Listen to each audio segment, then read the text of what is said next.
You are listening to the No Gimmicks, Just Sweat podcast with your host, Eric Logan. No Gimmicks, Just Sweat is dedicated to hearing the journeys and unique stories behind an athlete's training and what drives them. Get inspired to own your life and make the impossible possible. If you enjoy the show, please subscribe so that you never miss an episode. Also, please take a few seconds to rate the show and drop me a review. Now, let's get started with the show. And welcome to the show. And today we have Michael Smith as our guest. Michael, how are you doing? Man, I'm great, man. How about yourself? Wonderful today. Beautiful day outside. Yeah, it's real nice. Yeah, real nice. Definitely fall now. Oh, and I thrive in the fall. I hate the dead summertime. Like, man, that kills me.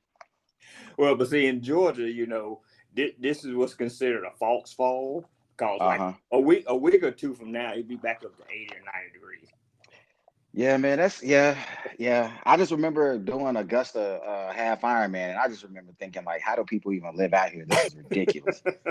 I was like, there's no way. Like, I remember running on the run. I was trying to gun for every single shade spot I could see. And when you hit the shade, it still didn't cool down, not at all, man. I was like, this is ridiculous. Hey, welcome to Georgia. Right, 100%. All right. As with every episode, we kind of start with some rapid fire icebreaker questions, so I can get to know you a little bit better as well as the listeners. All right, you ready? Let's do it. All right. Morning training or evening training? Morning. Cardio training or strength training? I would. Ooh, man, both. I gotta have both. Okay. So I'll choose cardio over strength. Okay. But then definitely both. Yeah. Okay. All right. Run on the treadmill or run outside? Oh, outside. I get hurt on the treadmill, man. Oh, okay. Yeah, I don't know what it is about me and treadmills, man. My knees just pay for it on the treadmill. So definitely outside. All right. Open water swim or swim in the pool?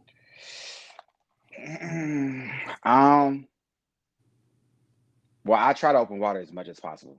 Like, because that's where all of our races are at. You know what I mean? So I try to swim as much open water as possible. But I'll tell you something. For me to be a triathlete and at the level that I race at, I have like this phobia of open water swimming. Like, I legit almost have a panic attack almost every single time I swim. Really? Yes. Yeah, we'll definitely have to get into that a little bit more. Yeah. Ride inside with or without Zwift? Inside with Zwift. With Zwift? Okay. Yeah. All right. Your favorite segment in the triathlon? Swim, bike, or run?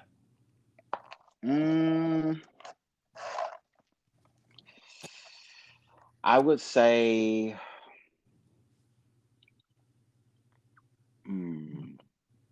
my favorite is the bike. Definitely the bike. That's my strongest, but I definitely look forward to the run more. Oh, okay. All right. Your favorite race distance? Sprint, Olympic, or long course? Favorite is, I would say, the middle distance. So like anything from Olympic to the half. Okay. Yeah. All right. First thing you do after a race? Oh, eat. Eat, bro. Oh, yeah, I don't know. Yeah. First thing I do is eat. Anything specific that you look forward to? Oh yeah, the juiciest, greasiest burger, there with you. Yeah, or some pizza, man. That's the first thing I look for. Yeah, I'm right there with you. Yep. All right. Dream race to participate in? Say again? Your dream race to participate in? It can be anywhere in the world. I would say I really, really want to do Alcatraz, but it's that swim, man. I've been invited like 3 times. And 3 times I've said okay, and 3 times I've backed out. Oh wow. Okay. Yeah. All right. If you can go on a run, a ride, or train with any celebrity, dead or alive, who would it be? Man, you know what? I would go, if I could go on a run with anybody, I would go run with Floyd Mayweather, man. Really? That's an interesting choice. Okay. Yeah, because he's a runner.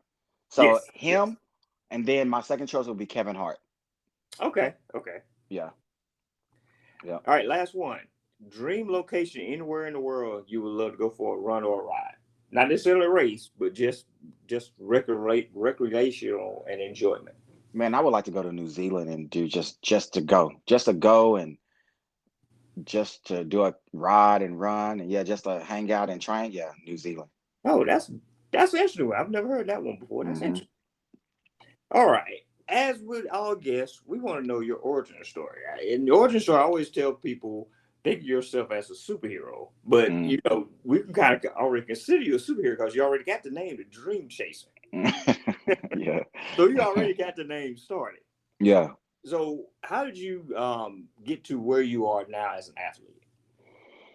Man, I'm originally from Texas, the Dallas Fort Worth Metroplex. So,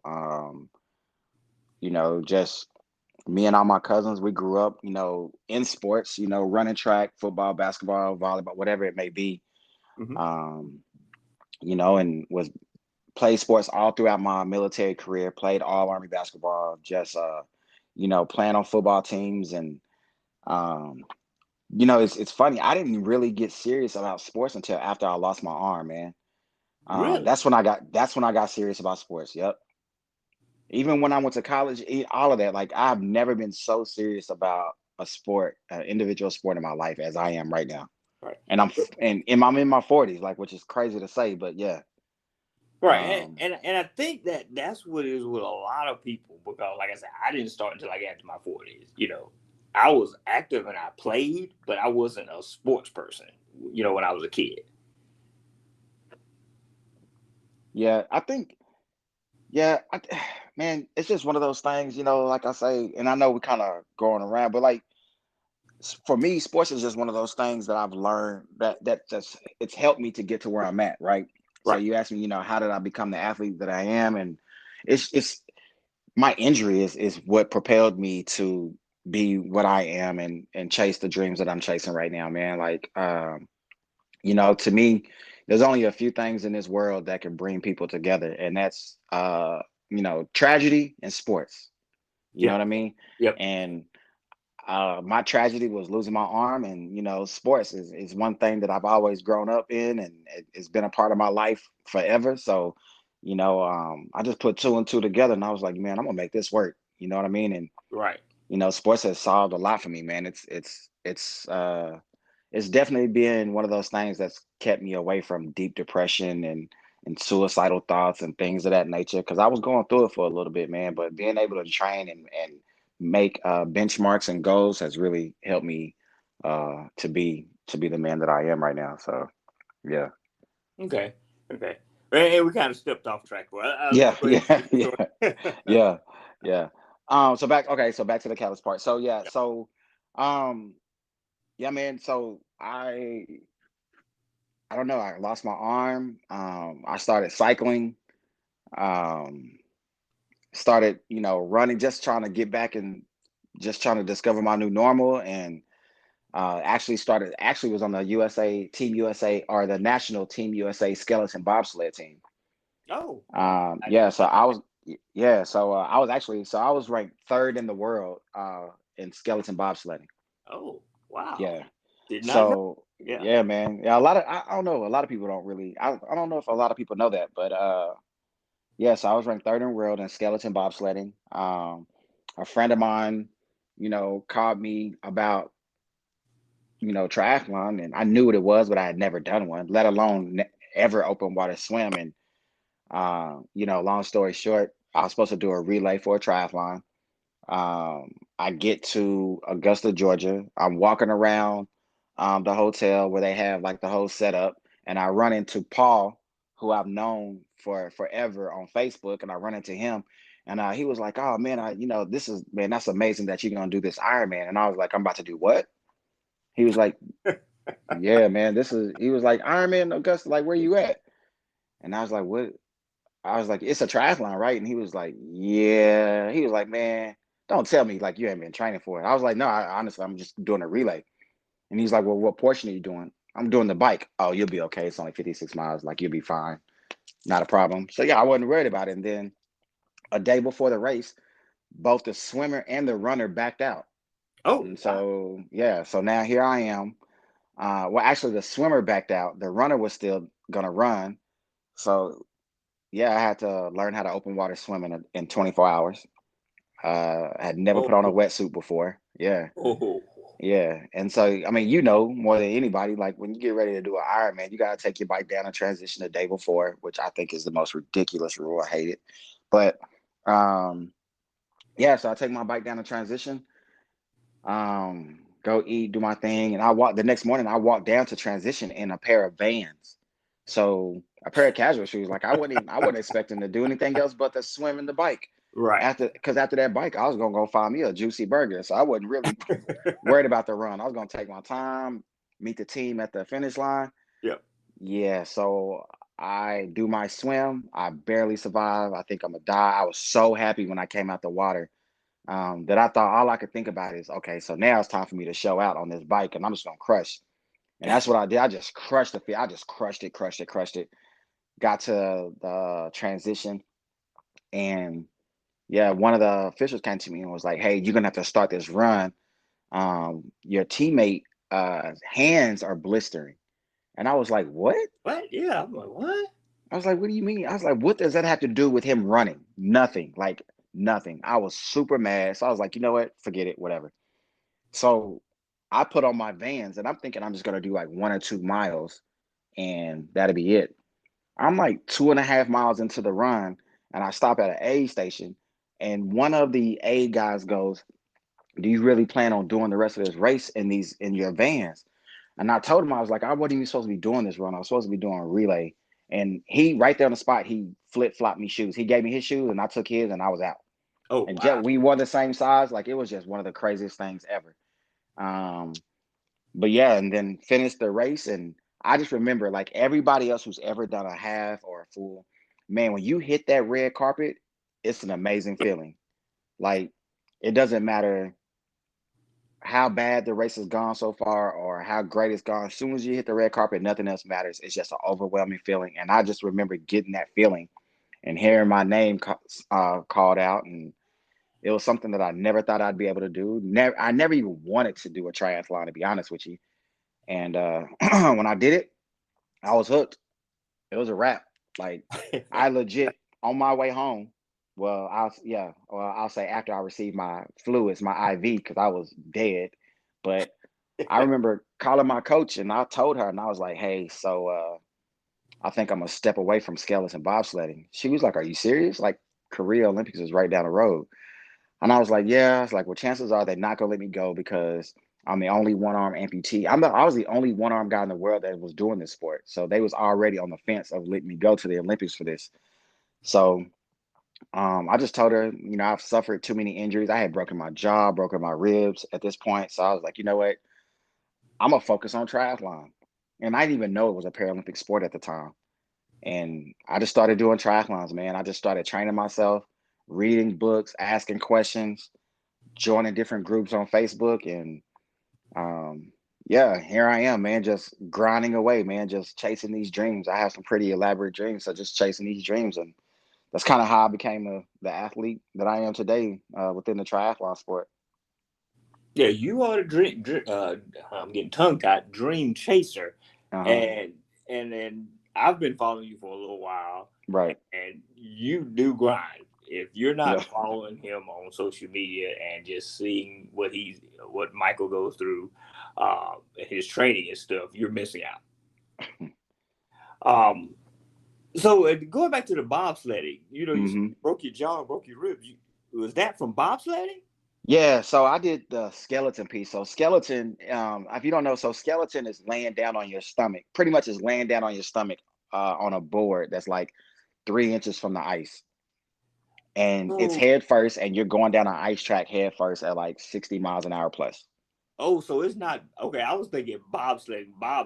Nah, this is skeleton. It's skeleton bobsledding. So you're on a bobsled track, Oh, but you're on a skeleton. So yeah. So people like I've been at races where people have killed themselves. I've been at Oh, races where, people have like broken bones and suffered, some pretty traumatic injuries. So it wasn't hard for me to walk around. It wasn't hard for me to walk away from that sport. Trust me. Like, yeah, I was yeah, gonna say that. Yeah, I think I would change sports too. yeah. It's kind of funny. Like my very, very first international race, one of my good friends, we didn't get a chance to race yet. One of my good friends crashed during practice, and he ended up having to have emergency surgery on his leg that's the very same night. Like, the sport is brutal, bro. Wow. It's super brutal. So after we get through recording this, I'm gonna go kind of Google this and kind Oh of yeah, pique definitely, my man. curiosity about this. Definitely, you got to, man. I may even, I think I have the race on a GoPro that I crashed, and you can see it. Like, you can see me slam against the ice and slide and tumble and turn. Yeah, Okay, we it need to was pretty start calling gruesome. you Iron Man then.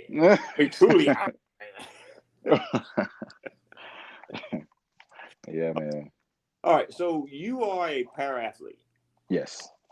and we want to kind of talk about that as to how you became a para athlete. What classifies you as a para athlete. All right. So, you know, first and foremost, the Olympic Committee and Para Committee did a phenomenal job with highlighting para athletes for Tokyo this year. So it Yes. gave everybody an opportunity to see exactly what a para athlete is. So a lot of people confuse Paralympic with paraplegic. Like, I've gotten that so many times. Like, people don't know the difference between paraplegic and para athlete. So um, what constitutes you as being a Paralympic athlete is it's physical. So it's any serious physical ailment that keeps you from participating at a high level, but putting you, but and well, it keeps you from being on an even playing field with everybody else. So, for example, I'm missing my right arm, so that qualifies me to be a Paralympic athlete. You know what I'm saying? Okay. And so it's mainly amputees. That's mainly what you'll see. But the other big category is the visually impaired, what they are the blind athletes. Yes. And then every now and then, like, you'll see some cerebral like you'll see some like different there's different stages of different athletes are paralyzed. They could be from the hip, from the waist down, from Yes. the Yes. chest down. So you see that, and then you'll see some athletes that have the drop foot, or they have like a limb salvage where they have an arm but they don't have any control over it. It's just there. Hmm. So it's basically anything physical that keeps you from being on the same playing field as everybody else in a race or a physical activity. Okay.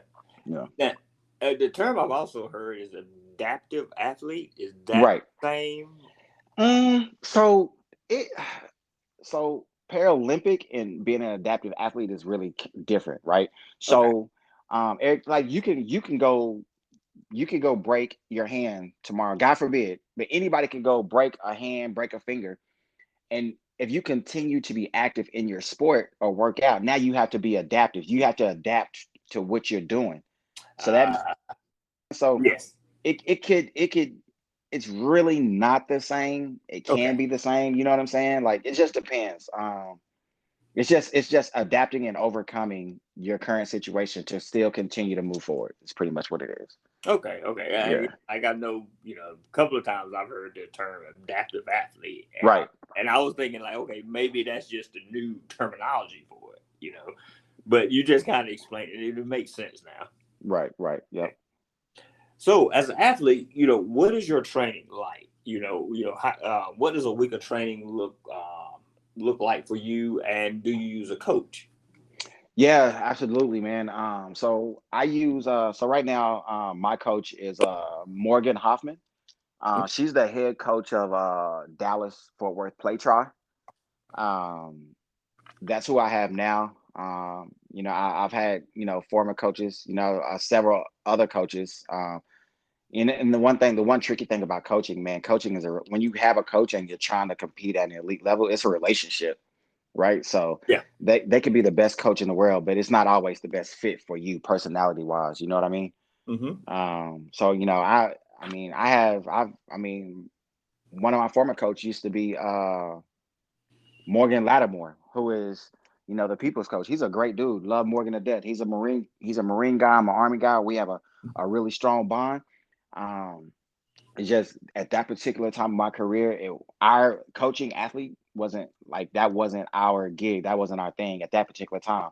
But we're still really close and we're still really good friends. You know what I'm saying? Right. But Coach Morgan Hoffman, my current coach, is who I use now, and she's phenomenal. Um, she writes my training plans and she's really attentive, man. Like she's what I see myself with when I want a coach that's gonna take me the distance. Okay. And that's super important to me. And so yeah, like a regular training week, it just depends, man. Like a regular day, I can get anywhere from 6 to 8 hours in one day. Oh, okay. So yeah, so it just depends on what she writes and what my body is telling me. And just how I'm feeling. So it varies. I'm not one of those athletes or like Iron Man, they get in like 40 hours a week training. Yeah, I'm not supposed to be doing all that. That's not me. I got to listen to my body and I got to do what's right. So we train really, really smart and just make sure that out of every single session we do, we get the most out of it. Right. Exactly. Yeah. So with and again, I know a lot of people don't like to talk about 2020, but it Hmm. affected all of us. Hmm. How did it affect you as far as training goes? We all know races were canceled, Right. a lot last year, and that kind of threw a lot of people, for pun intended, threw people off their game, Hmm. and so they had to kind of adjust. So what Hmm. did you have to do to adjust? Man, 2020 was a blessing for me. Okay. Yeah, it was a blessing for me. I was not thankful for the tragedies and things that was coming along with it, but there's just a time that it allowed me to, man, I literally went into the lab and reinvented myself. That's Okay. exactly what I did. So I took advantage of being able to really focus on my diet, on my strength training, my running, my cycling. I just reinvented myself. I took that time and just was like, you know what, if I'm gonna do this, I need to not make excuses. I need to find a way to train and get it done. And just so happened, man, I have some really good people in my corner who gave me the opportunity to continue to swim and train while everybody else was sitting at home. And so I just trained harder than I ever trained. And I mean, going into COVID, I was like 220 pounds. I came out of COVID weighing 170. Oh, nice. Yeah. So I went into COVID, I would say a mediocre athlete and came out of COVID like, who's next? That's the way that was my Yeah. mind frame. You know what I mean? Like that was my thing. Like, okay, well, let's grind. I done grind. I done put the work in. Like my coach now likes to use a term. Uh, we bake our cake during training. We eat it during the race. Oh, So okay. yeah, Yeah, I like. that's yeah. So that's the term we use a lot. So I during all COVID, I was baking my cake, man. Like I did my thing, and you Nice. know, um, now I'm about to eat it, man. This next season, I'm about to eat it. I'm about I to eat see. it. Yeah, I've been doing little teaser races locally here in the Texas area just Uh-huh. to see where I'm at, and yeah, man, I'm ready. I'm ready to showcase, man. I really hadn't had the opportunity to showcase where I'm at and what I've been doing, but it's my time, man, and I'm gonna take advantage of it, bro. Like I'm gunning for 24. I So hear you. I hear you. All right. So you are recently retired from the military. yeah, so Yeah. actually Go. I'm on terminal leave. I Oh. My retirement date is in 4 days. Oh. Okay. Okay. Yep. So I'll be fully retired 24 years in 4 days. Well, thank you for your service Appreciate you, fam. and congratulations. Thank you. Yeah. Long time coming, man. Yeah.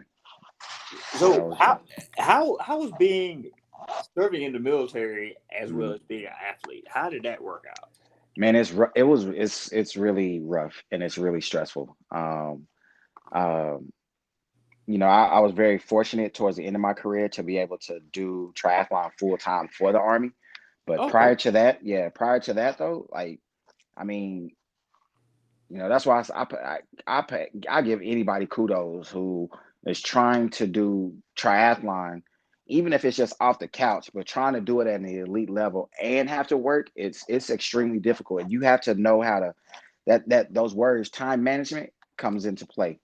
Right. And like if you're not good at it, you'll get good at it. You'll become a master at it because there's just no way you can do it. And I became really really good at time management, and I became really really good at being selfish as well. Right. Like I became one of the most selfish people. Like not like in a bad way, but when when when trying to do your thing, man, you got to be selfish because it's work and it's train, eat, sleep. You may get a chance to play every now and then, but my playtime was racing. That was my playtime. Right. And then after that I was back to the grind. So whatever Uncle Sam said I had to do, on top of trying to be the best triathlete I could be at the same time was really difficult. Right. And I can only imagine, I know on the civilian side, just trying to find time, okay, I got a 9 to 5 job, I got a family, you're trying to find time, but, to do, to, continue to do your responsibilities as a military in the military, I can only imagine that, that just made it a lot tougher. Yeah, absolutely, 100%. I mean, it's like you said, man. Like when you have a family and you work it, you just got to find the time. So Right. with me having to be at work at like sometime at like 6 o'clock or 7 o'clock, that means I had to be up at 3:30 Yeah. to knock out my long ride or to knock out a brick, and then I'm trying to run to the gym at lunchtime to swim or try to get it in right after work, like, and still try to have that balance, that maintain that balance of regular life, which is it's pretty difficult, man. It's not easy. Right. Hey, but you managed and you've been successful with it. Oh yeah, 100%. Because man, it's the mental game, man. Like I'm so like I'm so about mental health and my mental game. You know what I mean? Like Right. you gotta, it's all mental. You gotta be willing to suffer. You know what I'm saying? You gotta be willing to sacrifice a little to get a lot at the end. So Yes. and if you really want it, you'll figure out a way to go get it, man. And that's with anything in life. So that's just what I do. Yes, definitely. All right, let's go back to the swim part. Okay. So your first swim was Augusta, where your swimmer backed out. Yeah, my first open water swim was Right. Augusta. Yep. And Yep. and I know you mentioned earlier you have a fear of swimming. Yeah. How do you overcome that before each race? Um, man, I don't know, man. I have pictures. I have pictures of my coach rubbing me on my back as I'm getting ready to get in the water, or rubbing me on my back as I'm legit like about to throw up. That's how anxious I get. Um, And I'm assuming you're talking about like a general fear, not just the nervousness. no, I'm talking about a general fear. Like Yeah. I fear open water. I fear that I cannot see. Like Yeah. I fear, like, I don't care if we're in a lake. I don't care if the lake is fenced off and they say nothing has ever been in there. I still like I just don't like it. And I legit have a fear of it. But basically, I mean, I just, it's like once I hit the water and I submerge myself, um, and I just go, like I just go.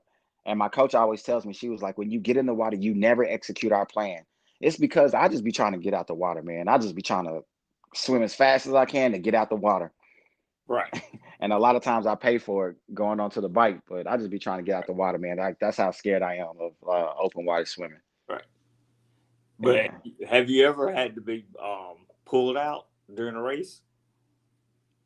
Like just get out the water Yeah. or not even go. Nah, I've never done that. Mm-mm. Okay. But you've always finished the swim. Oh yeah, I've always finished a swim, even the rough ocean swims. I've always finished them. It just takes a lot for me to get into the swim. So that, I mean, like you'll see me at the water, like you'll see me in the water like an hour before. If they allow me to, I'm legit at the water an hour before. Like I've Okay. already done my run, I've done my pre-shakeout, I've done all of that stuff, and now I'm at the water trying to get in. Once I'm in, I'm good. So if I can get a warm-up swim and I can get like maybe like 1,000 meters in real quick, then or 5 to 1,000 meters, if I can get that in real quick and be comfortable and get out, and then okay, I'm fine. I can go race. But if I can't get in that water before the race, man, it's gonna be a long day. Okay. Well, it's to kind of ease the nerves a little bit, to kind Right. of, Yeah. kind of like, relax you, for lack of a better term, to kind of, okay, I felt the water, I've gotten wet, I feel a Mm-hmm. little bit better about it. Mm-hmm. But see, if only, duathlons were a little more popular, I could say, hey, come over to the duathlon side.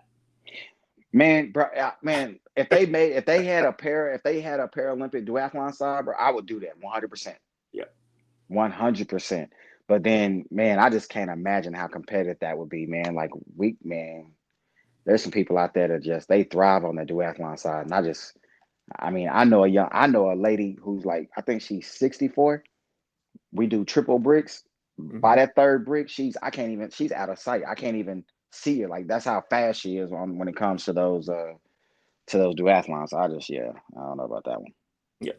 Like I said, if the duathlons just get a little bit more love, we just get a little bit more love. It's getting there. It's getting more popular.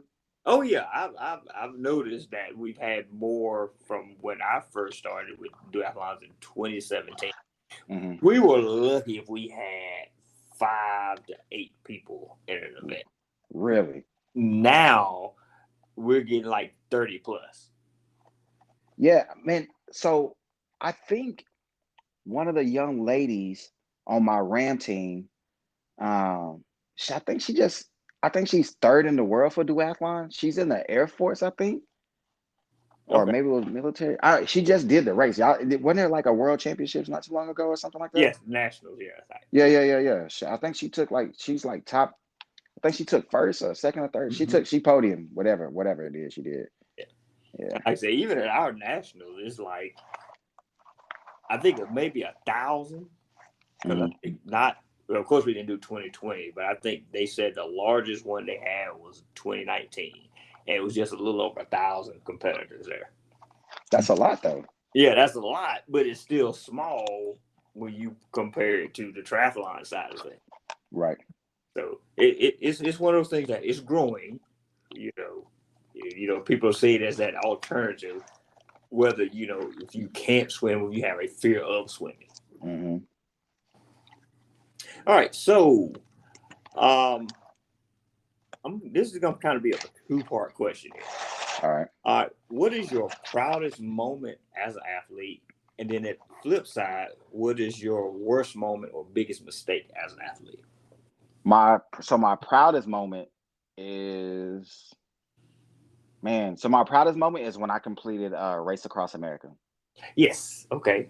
That was my proudest moment, bro. Like that was year to date, that was the hardest thing I have ever done. And that was one of those races, like every pedal stroke, I was legit like, why am I doing this? This is so dumb. Like, why do people do this? Right. It was really hard. It tested every single mental, emotional, and physical fortitude I had in my body. But once I was done, man, like I was overcome. Like I was overwhelmed. I was overcome with emotion, man. It was a super dope experience, man. So that was probably one of my most proudest moments. And man, my worst, oh man, Sarasota, Florida is my nemesis. I never do that race right. And I want to say 2018, I was in incredible shape, training my butt off, was expected to go into that race and podium. And I don't know what happened. I don't know what I did. To this day, I don't know what happened. Just got on the run and couldn't run. I walked almost a mile in that run. It was only a 5K and I walked. I've never walked on a 5K. Whoa. Yeah, never walked in the sprint triathlon. And I had to walk. Got to the end and legit passed out. And I woke up in a baby pool full of ice water. Oh, wow. Yeah. What was it, just the heat? I don't know, man. I don't know, honestly, because I was there like I think I was there like maybe like 3 or 4 days prior, and I Mm-hmm. was training, doing runs, doing my stuff that coach had me doing, and no issues. Race Right. day, body just fell apart, man. And so that wasn't the first time. The very next year, same thing. Ooh. So 2017 and 2018, just horrible races. I'm talking about like it took me an hour and a half to do a sprint, which is unheard of. Oh. Like, yeah, that's for me for to an hour and a half for me and for as much as I train, that's incredibly slow. Like I Wow. know people who can do an hour and a half sprint who just started. So Right. yeah, it was rough, man. And so I just that's mistakes, man. I don't know, and I can't put my finger on it. So, but to be fair, during those times, I didn't have like a coach in my corner either. So we'll see what happens this year because we have Sarasota again in March. So we'll see. Okay. Okay. You're gonna conquer it this time. I got a Oh feeling. yeah, oh yeah, got to. I don't have no choice. All right. So, do you have a go-to running shoe that you choose? Man, you wouldn't believe I'm sitting up here while I'm talking to you, lacing up my shoes right now. Um, man, I am a alpha fly and alpha next percent person. That is all I wear. That Okay. is it. I don't wear any other shoe. So I race. So depending on the race and how Mhm. important it is, like if it's like if it's like a competition like an elite level type race, then I wear my alpha flies. And if it's just like a local race or something like that, I'll wear my next percents. And then I train in the next percents too. So um yeah, I'm a super Nike person. Nothing else. That's all you'll catch me in. That's it. All right. What about your bike? What type of bike do you ride? Man, so I have like a living room full. Uh my go-to this season is gonna be the Pinarello. The Oh, Pinarello. That's what yeah. So nice. right now, I'm training on the Prince, and I'm gonna race on the Dogma. Sweet, sweet. All right. So let's talk about an organization that you started called Swim, Bike, Run for Equality. Yes, sir. So, why did you start this organization? Man, so during that particular time is when, you know, the George Floyd had happened and then the mod thing had happened while that young man was running. And in the triathlon, man, you know as well as I know, man, triathlon, even duathlon, it's not minority. Like there's none of us in it really. Right. We do participate, but we don't even make up like a percent of the population. You know what I mean? No, no. So therefore, majority of the people, I would say like 99% of the people that I'm around are white, Hmm. and and I have some really close white friends that I've been in combat with, that I've grown up with, that some are really close, like my best friends. You know what I mean? Yes. And they would come to me and be like, and they would ask me legit questions like, Mike, man, so did you see what's going on Facebook? And I was like, yeah, man, you shouldn't have said that on Facebook, bro. They are really dragging you. And they called me to explain, like, hey, like, I don't know what white privilege is. And so and at first I was like, how could you not know? But then I had somebody educate me, man.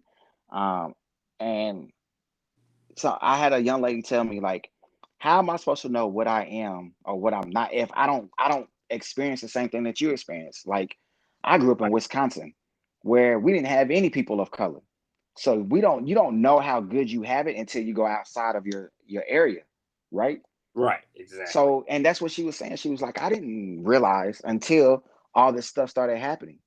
You know what I'm saying? And she was like, and now I'm seeing everybody saying, oh, this has been going on, this, that, and the other. How could you not know? And she, once again, she was like, well, if you're not, if you're not in that population, or if you don't experience it, or if you don't know anybody that's experienced it, how are you supposed to know? Because she's one of those people who legit, she's a triathlete, but she lives on a farm. So she doesn't watch TV. Okay. You know what I mean saying? Right. So I won't say that's the case for everybody, because people know, you know what I'm saying? But like for her, for instance, she didn't know. and it started off with a really good friend of mine who's one of the co-founders, Kelly Worrell. She called me in tears, man. Like she was in tears, and she was just like, Mike, what can I do? Like, how can I help you? How can I help, the African American population? Like, what do I do? And I was like, well, right now there's really nothing you can do, because if you say anything crazy, you might get your head busted in. So you might not want to might just want to chill and let this kind of let people kind of, figure this out real quick. And she was like, I don't want to do that. And she was like, I want to help, like I want to bring awareness and I want to do this. And she was like, what do you suggest I do? Well, prior to that, so many people had been saying, like, man, Mike, you have a huge platform. You need to use that for, for the greater good, to help people and to do this and do that. And my response has always been, yeah, I don't have time for that. Like, I don't. Like, my life consists of trying to make the Paralympics. So I don't have time for that. That would be my response. And then when this happened, you know, like I told you earlier, like everything else in life, you just kind of you make time for what you want. And I knew right then and there it was my opportunity and my time to try to make an impact the best way I know how, and triathlon is just one of those things that's near and dear to my heart. It's changed my life in so many different ways. It's given me opportunities that I never thought I'd ever have. So once sports and food is one of those things that bring people together. You know what I'm saying? Sports and food. We Yep. could be all at a restaurant enjoying our food. We don't care about nothing else that's going on around us. Right. And you can strike up a conversation about food with anybody, anytime, anywhere. Sports, you could be in a stadium full of, you don't know who's sitting next to you, but at that one moment in time, you're all rooting for an individual or a team. Yes. And you know what I'm saying? And you're not even rooting for the color of the person, you're rooting for that team. Yes. And that's, I called Kelly back and I was like, hey, so, let's just create a Facebook group, and let's call it Swim Bike Run for Equality. And, let's just give a people opportunity to educate and be educated. You know what I'm saying? So just with my military experience, I've always been taught, if you come to the table with an issue, you better come to the table with 3 or 4 different resolutions too on how we can fix this. So that was the thesis. That was the basis behind that. Like, okay, so if people want to complain, like, let's do it respectfully, but also, like, let's be willing to be educated about it too, because ignorance is bliss. You understand me? So if you don't know, then yeah, you need to know, and you should want to be educated. You should want to know about things that you don't know, and especially with the way times are these days. So Yeah. um I reached out to Lolly, who, she does Ironmans, and she's a teacher. She has a marketing background. So I reached out to her, and me and Kelly and her, we did like we did a little 3-way call, and we was like, well, let's do this. Let's just create a Facebook. And that's what we did. And within a couple of weeks, man, it just blew up.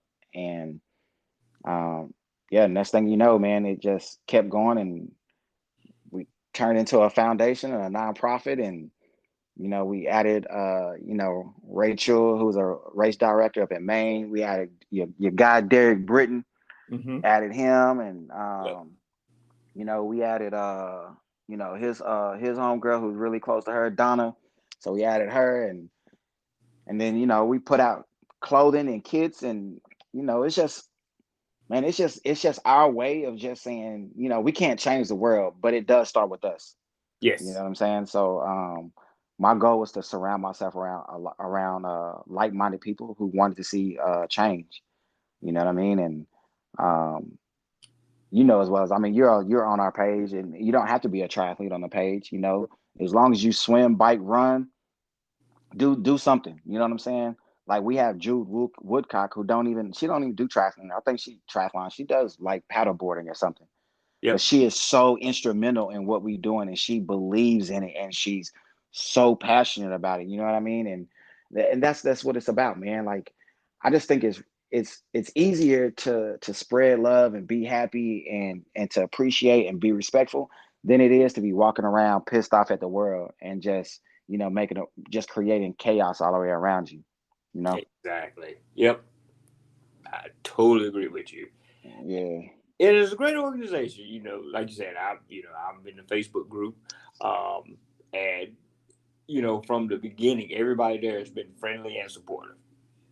that's one of the things that, a lot of times people don't realize that sometimes, you want to know that people are cheering for you other than the people that, around you, like your family and close friends, Right. just to have somebody else that, to say, hey, yeah, good job, Right. congratulations, on finishing that race, you know, congratulations on, running your first 10K, things like that. Right. Yeah, man. Yeah, yeah, man.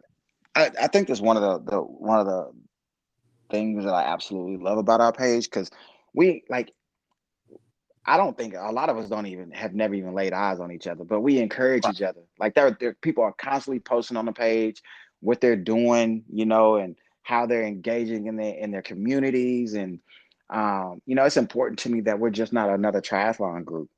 Like Yeah. I don't want to be like that. You know what I'm saying? Like I want to have purpose, and I want to have, direction, and I want to help diversify the sport. You know what I mean? And Right. inclusion is super important to me. And so when I say that, that's just not ethnicity wise. That's like no matter what you look like, what you identify with, who you believe in, what you believe in, and all that stuff. It's just inclusiveness, right? Like, Right. of course, I want more people of color to be in the sport of triathlon. I would love that. I am the only African American paralympic triathlete in the world right now that competes at my level. Really? Yes, yes. That is interesting. Yeah. Yes, we have one other cat that just started racing last summer. His name is Robert, but he's not even he's of color. He's Puerto Rican. Hmm. But it's only but one and the same. But we're the only two. Wow. We're the only two. So when we show up, it's just us, man. Right. And, and So and I can relate a little bit to that. Even, with a lot of races, even local races mhm. here, I'm generally the only duathlete that's there. There might be maybe one other person, but a lot of times I'm the only duathlete. Even some just regular races.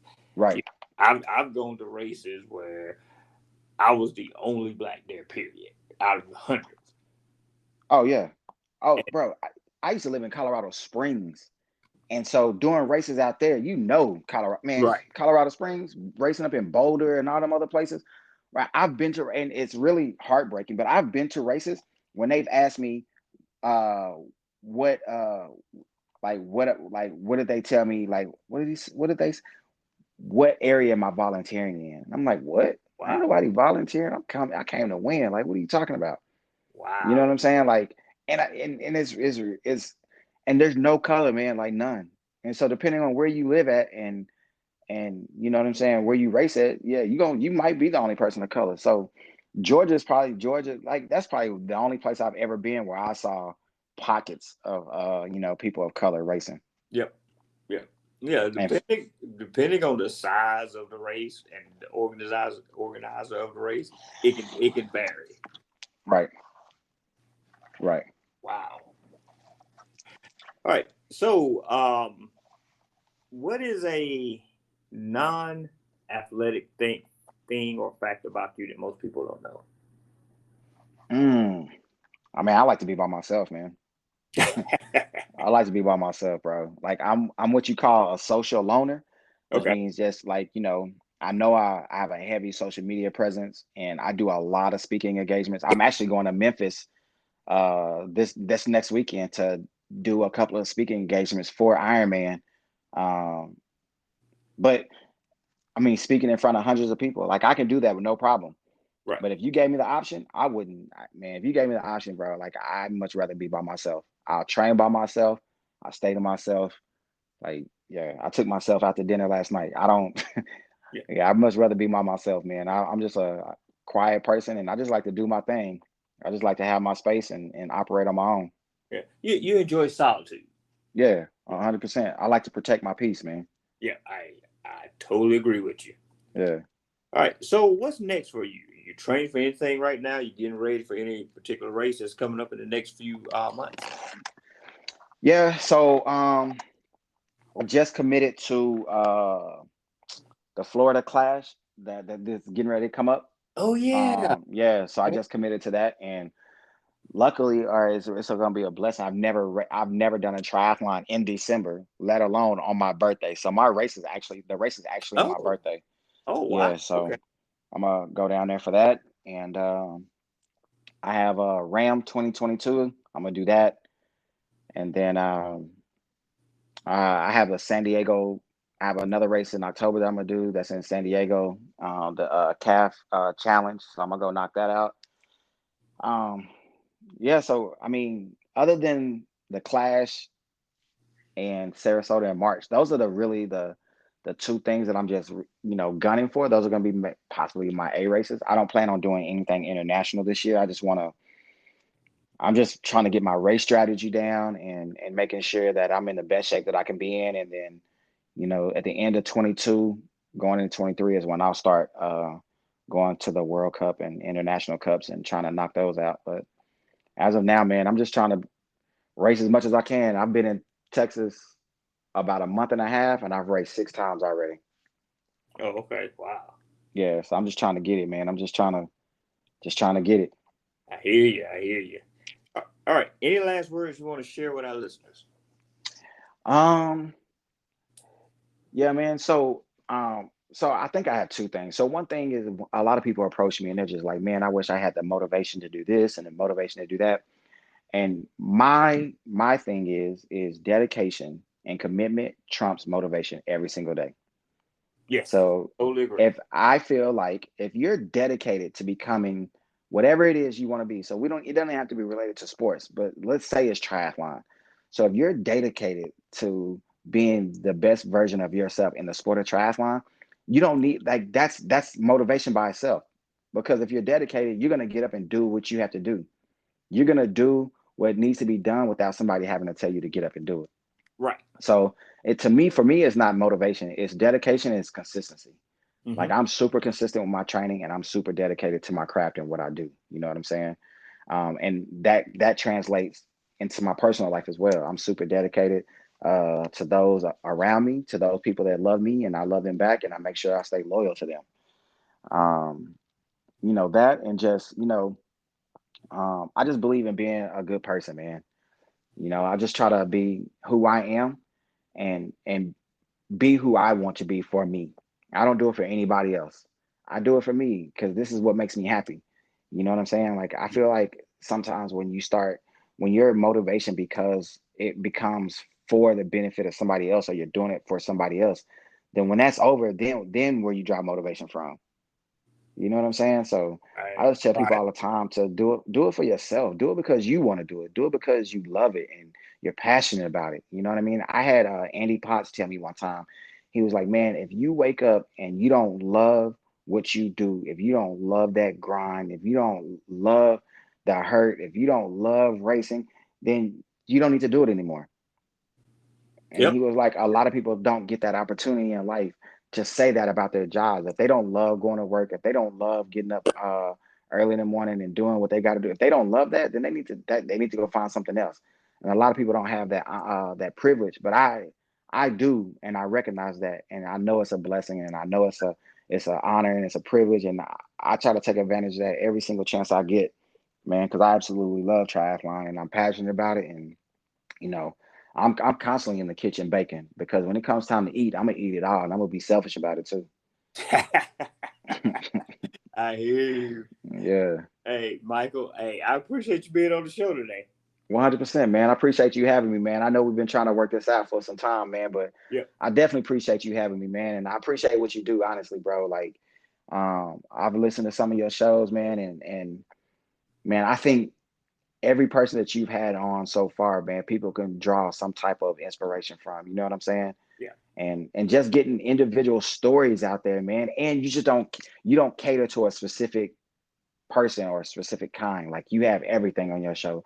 Is what I appreciate that about you as well, man. And it's not scripted. It's banter, it's back and forth. So, this has probably been one of my favorite podcasts that I've done or recordings that I've done, man, just because there's no angle. You know what I'm saying? Like Right. I don't like those type of podcasts, bro, where there's an angle. I don't like that. Like let's talk. Let's get to know each other. Like that's how you find out the most about somebody is Yep. when you have a conversation versus I have these scripted questions you have 5 seconds to answer your question, and then that's it. You know what I'm saying? Yeah. Hey, I appreciate the good words about the show, man. Thanks. Yeah, 100%, man. Yeah. Yeah. And if people want to kind of get in contact with you or follow you, how can they do so?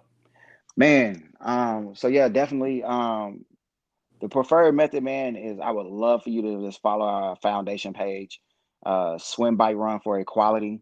We're on Facebook, IG, Twitter. We're on all of it, man. So it's Swim Bike Run for Equality.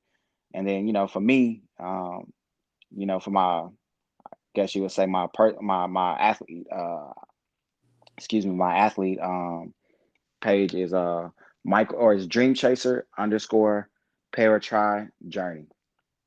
So yeah, Dreamchaser _ Paratri _ Journey, or just Michael Dreamchaser Smith. Either way, if you Google me, you'll find all that stuff. But that's the way you can find me.